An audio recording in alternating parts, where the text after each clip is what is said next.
and thank you for watching the news channel. My name is Peter Vekselman from coachingbypeter.com. As we all know, from time to time we feature accomplished businessmen and women on Real Estate News Channel. I'd like to tell you a little bit more about today's guest. His name is Mark Kohler. Mark is a best-selling author, a national speaker, a radio show host, blogger for Entrepreneur.com, as well as a real estate investor.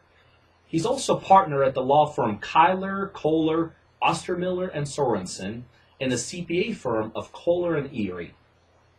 Mark is a personal and small business tax and legal expert who helps clients build and protect wealth through wealth management strategies and business and tax remedies often overlooked in this challenging, ever-changing economic climate. His seminars have helped tens of thousands of individuals and small business owners navigate the maze of legal, regulatory, and financial laws to greater success and wealth. Mark's valuable advice can be found in his first powerful book, Lawyers Are Liars: The Truth About Protecting Our Assets. Mark's much anticipated new book, What Your CPA Isn't Telling You: Life-Changing Tax Strategy, which is scheduled for release on March 1st, 2011. Mark is a proud father of 4 beautiful children and a husband to his lovely wife, Jen. They reside in Orange County, California, where Mark practices his surfing skills and loves to exercise in the outdoors and play tennis. Today we're interviewing Mark about his latest work, CFO in a Box. Hi, Mark. How are you doing?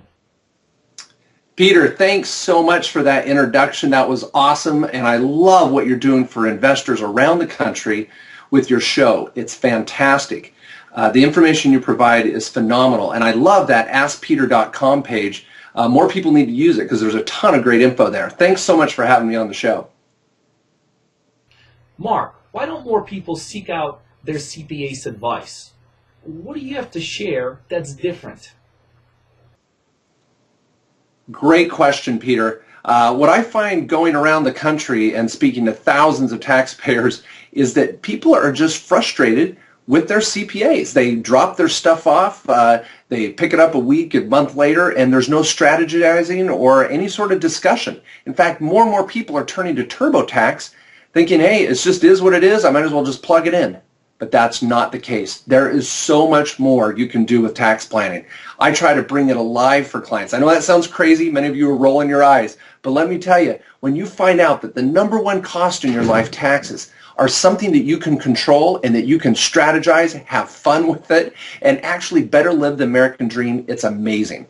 In my new book titled What Your CPA Isn't Telling You, it's a fictional story where it brings the whole topic alive. A lot of people read it and have a lot of fun with it. And then my team, I have an incredible team at our CPA firm. We actually converse with our clients, go through checklists of strategies, and try to help them better save on taxes and make more income so they can live that American dream.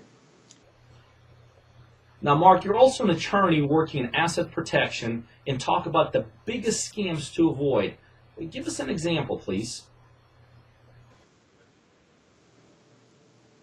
Peter, isn't it sad out there when we start trying to get ahead and invest and live the American dream? There's scam artists out there trying to take advantage of us. Let me give you 3 scams that many of your listeners can avoid. Number 1, watch out for the Nevada incorporation strategy. A lot of people think you're going to save taxes or get better asset protection setting up in Nevada. It is truly not the case. In my first best-selling book titled Lawyers Are Liars: The Truth About Protecting Our Assets, don't get upset, lawyers, I talk about the scam artists out there, people trying to incorporate people in Delaware, Nevada, all over. Please look out for that. I quote from the experts and remind us that we set up our entities where we're doing business. If you have rental properties in Idaho, set up your entity in Idaho. Number 2, watch out for the shelf corporations. There's a lot of people out there selling these unlimited credit. Sign up for this corporation and you can get unlimited, credit lines, and it's a scam. And I have clients come in all the time that have spent $5,000 or $10,000 on entities they can never use. Be very, very careful. And number 3, it's not really a scam, but I want to caution you. If you're out there investing in real estate and you're partnering with others, please do your due diligence on your partner. Get a document created together that's not a napkin at Denny's. there's a lot of lawsuits out there because people do handshakes and emails and then go into deals together with maybe people they shouldn't be in deals with. So be cautious out there, keep working hard, and don't give up. You get some good legal advice and get a second opinion whenever you have a weird feeling in your gut. What are the hottest tax strategies this year in your opinion? Peter, I love this question. I wish we had an hour together. Man, let me give you 2 or 3 killer strategies. Number one strategy, and I talk about this with every one of my clients, and that is I need them to have a small business in their life, in their tax return. It doesn't mean you have to quit your job, but at least have a small business on the side. Because what I want to do is maximize your home office, your travel, dining, entertainment, PDAs, laptops, computers, furniture in the home office. There are so many write-offs that you can use to convert personal expenses to business expenses once you have a small business. Next hot strategy, get your family on payroll. If you have a small business, why are you paying taxes and giving family members money? Get them on payroll, let them pay their own taxes. Third killer strategy. Maybe some of you heard Mitt Romney reveal his tax return this year. Hey, I think it's great. I'm glad he's successful. I need a successful president. But here's the point. Do you know he's got a $20 million IRA? He has learned how to self-direct his IRA. That's one of the best kept secrets on Wall Street, and one of the best tax strategies is to self-direct an old IRA or 401k and invest it in what you know best. Blow your mind? Pretty crazy. Peter, my next strategy for all my clients is to own real estate, which I know you want to talk about. Why do you tell all your clients to buy one rental property a year? Peter, it's right. I ask every one of my clients to buy one rental property a year. I don't care if they're retired, newly married, dentist, doctor, engineer, W-2 corporate employee. I want all of my clients to buy one rental property a year, and here's why. Number one, it can work magic on a tax return. I want to be able to take depreciation and mortgage interest and all the write-offs that come with real estate to help enhance your tax return. Now, you may qualify as an active investor or a real estate professional, but it can work wonders. And as a tax professional, I need things to work with. If you've just got a W-2, heck, I'll plug it in. You're screwed.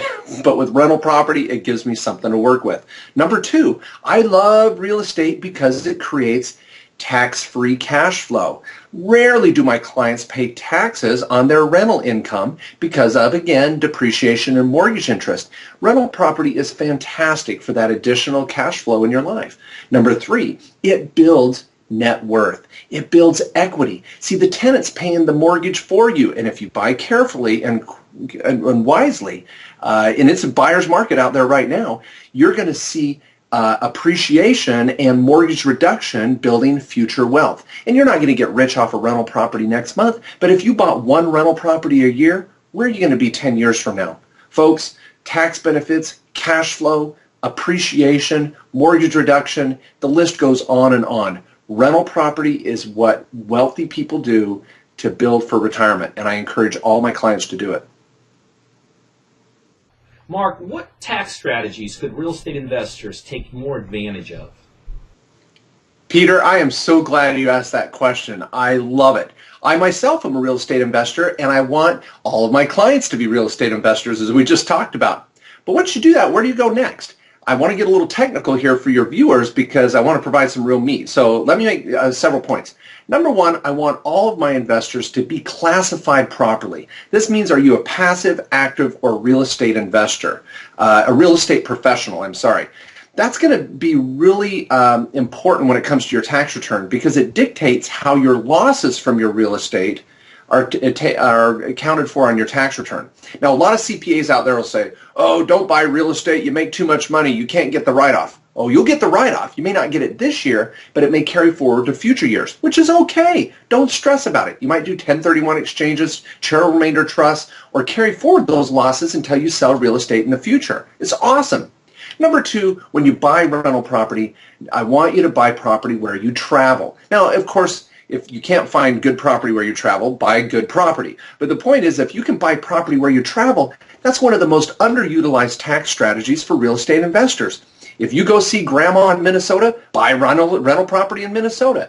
If you love to vacation in Dallas, Texas, buy rentals in Dallas, Texas. That way, every time you're traveling for personal reasons, you can create a business purpose. It can work wonders on your tax return and increase your carry forward losses or your direct deductions this year if you qualify as a real estate professional. So anyway, Peter, you can see there's so much here, and if clients are not using professional CPAs that know real estate, it can cost them on their tax return.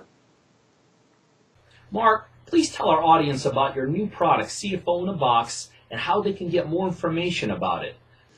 Peter, thank you so much for asking that question. I am passionate about sharing this information, and I have so much I want to tell people, of course, more than what we've just been able to talk about today, of course.